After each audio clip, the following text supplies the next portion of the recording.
शिक्षकों और बच्चों के कुछ प्रश्नों के साथ उपस्थित हैं।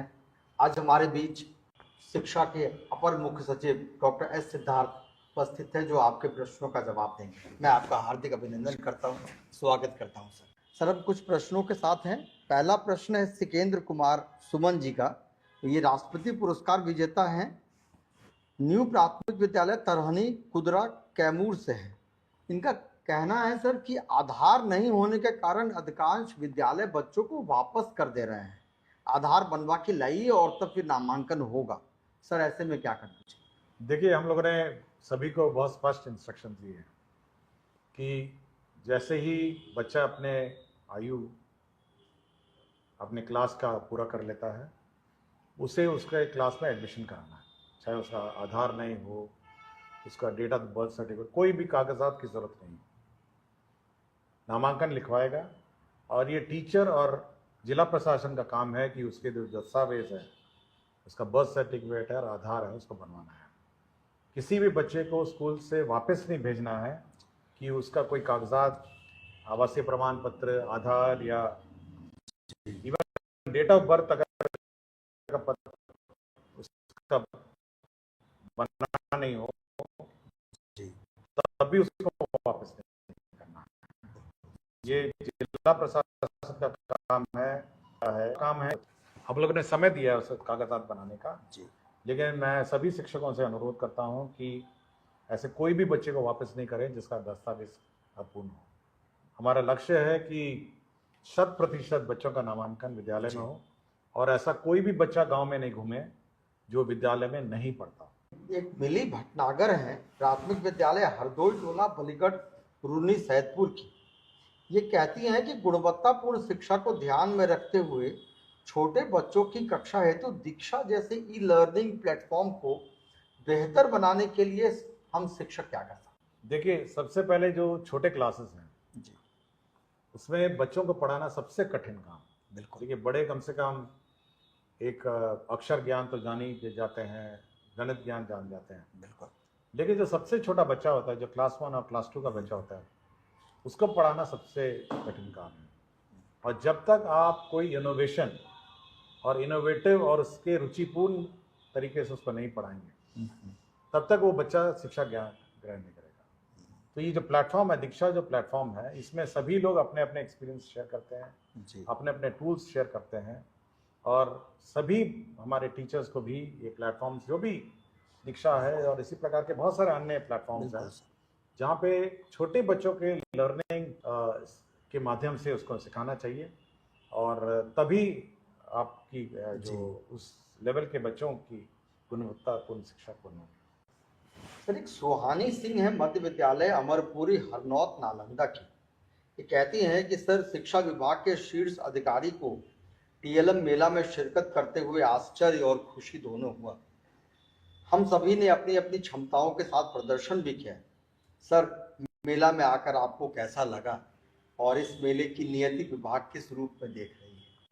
उस दिन बहुत व्यस्त था जी, लेकिन मेरी अपनी रुचि थी कि टीएलएम मेला में मैं जरूर जाऊं और मैं किसी तरह समय निकाल के गया और मैं सारे स्टॉल गया। मेरे ख्याल से जितने भी टीएलएम थे, मैं सबके स्टॉल्स किया और मुझे लगा कि जो उत्साह टीचर्स में है और जो जोश है कि बच्चों को कैसे इनोवेशन के माध्यम से पढ़ाया जाए, चाहे वो उर्दू हो, चाहे वो मैथमेटिक्स हो, चाहे वो साइंस हो, चाहे इंग्लिश हो, चाहे हिंदी हो, जो उत्साह वो टीचर्स में मैंने देखा जी, वो बहुत ही काबिल तारीफ है। और अगर ये उत्साह मेरे सारे जो टीचर्स हैं विभिन्न स्कूलों में जी, अगर यही उत्साह रहे जी, तो मेरा अपना मानना है कि शिक्षा व्यवस्था को मतलब शीर्ष पे पहुंचाने से कोई नहीं रोक सकता।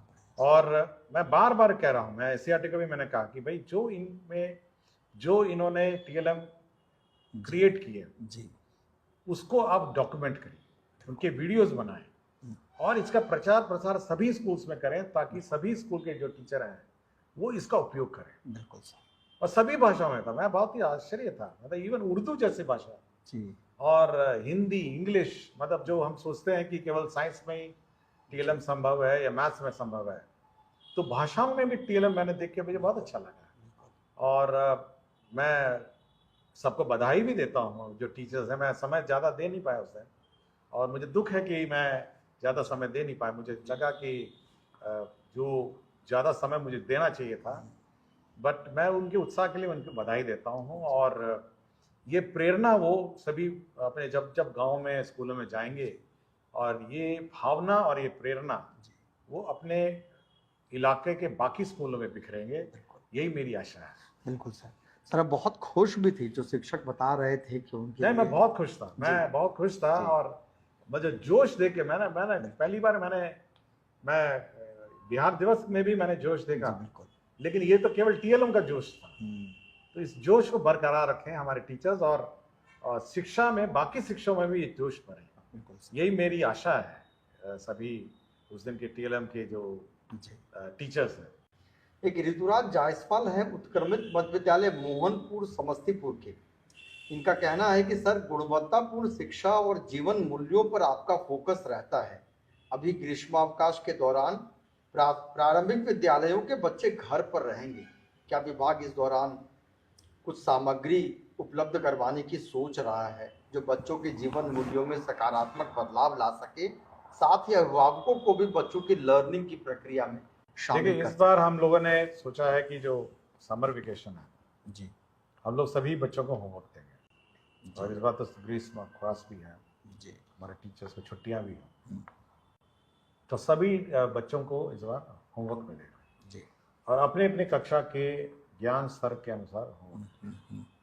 और मैंने ये कहा है कि एक बेसिकली प्रोजेक्ट बेस्ड होमवर्क होना चाहिए, जो जूनियर क्लासेस के, सीनियर क्लासेस के तो रिवीजन है, फिर मैथमेटिक्स है, इंग्लिश है, लेकिन जूनियर क्लासेस में प्रोजेक्ट बेस्ड लर्निंग है। जैसे आपके गांव में किस प्रकार के पेड़ हैं और कितने प्रकार के पत्ते हैं, तो पत्ते इकट्ठा करके लाएं। इसमें आपको कोई मतलब व्यय भी होना नहीं, बिल्कुल। या आपके गांव में कितने प्रकार के आपने चिड़ियों को स्पॉट किया, कितने प्रकार के जानवर आप देखे, तो इस प्रकार जो छोटे छोटे क्लासेस हैं उनको हम लोग प्रोजेक्ट बेस्ड लर्निंग में सहायता करेंगे। या जो सूखा है, या बिल्कुल अतिवृष्टि है, क्लाइमेट चेंज है, इस पर आप कुछ करिए, चित्र बनाइए।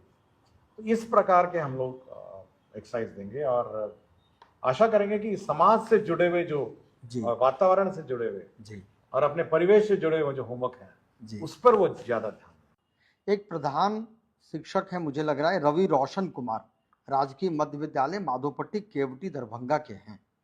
इनका पूछना है कि सर, प्रधान शिक्षक एवं प्रधानाध्यापक के लिए विद्यालय संचालन हेतु कोई हस्त पुस्तिका अथवा निर्देशिका उपलब्ध करवाई जा सकती है? हम लोग एससीईआरटी को बोले हैं, वो एक गाइडलाइंस बना रहा है। आज ही ड्राफ्ट मैंने उसका देखा है, तो गाइडलाइंस बन रही है, ऑलमोस्ट ड्राफ्ट बन गई है, और इस ड्राफ्ट को हम लोग पब्लिश करेंगे फॉर कमेंट्स। मैंने कहा है कि इसको प्रिंट करके देने से अच्छा है पहले कमेंट्स ले लिया जाए कि कोई संशोधन की आवश्यकता है। एक बार कमेंट्स में आ जाएंगे संशोधन के साथ, फिर हम इसका प्रसारित करेंगे। जी।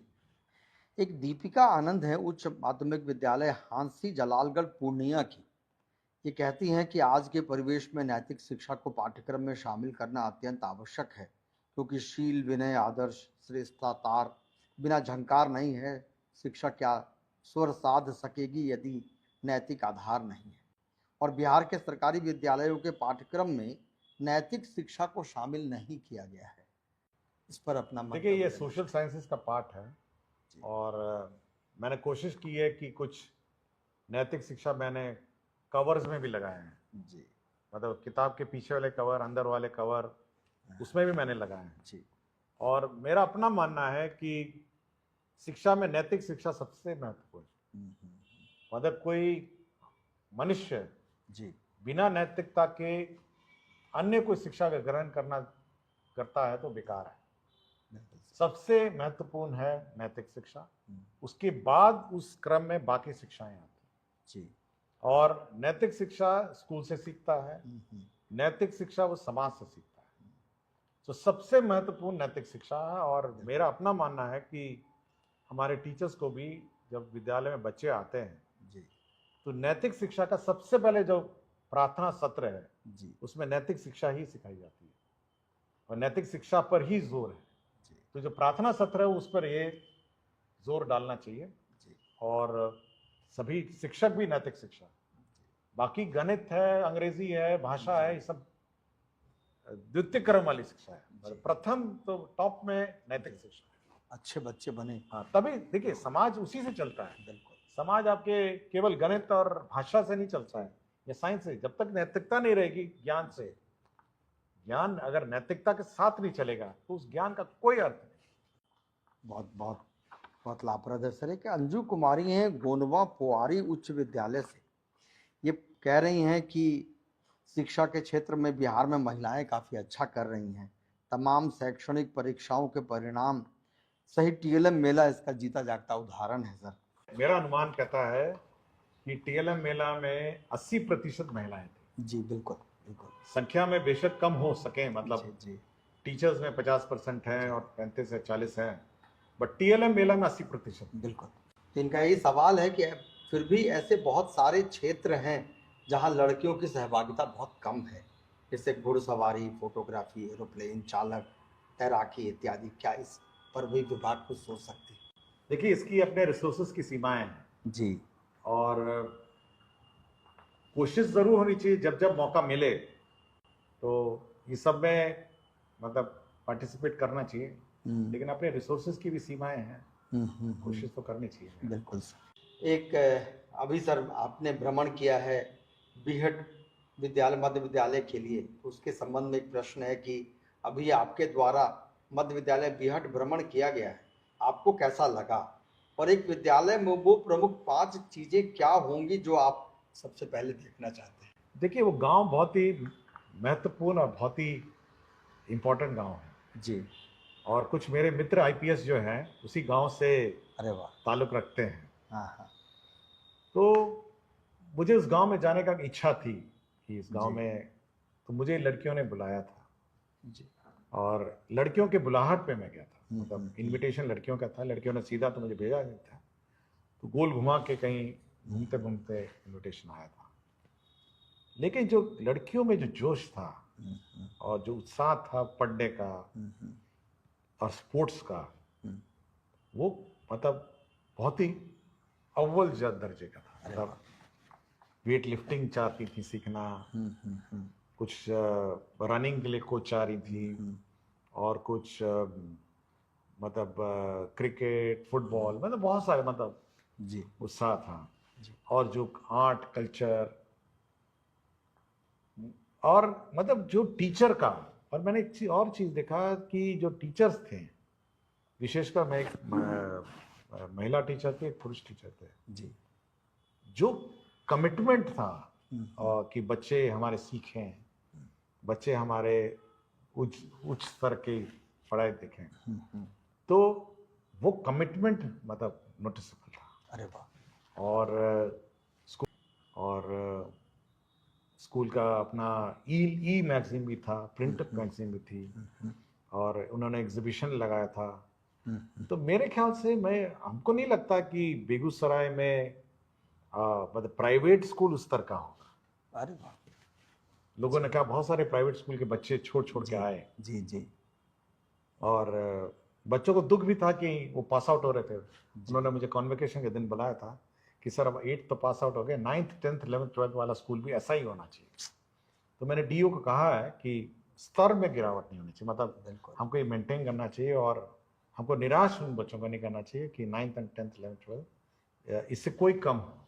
बिल्कुल। और मैं चाहे उसका आधार नहीं हो, उसका डेट ऑफ बर्थ सर्टिफिकेट, कोई भी कागजात की जरूरत नहीं।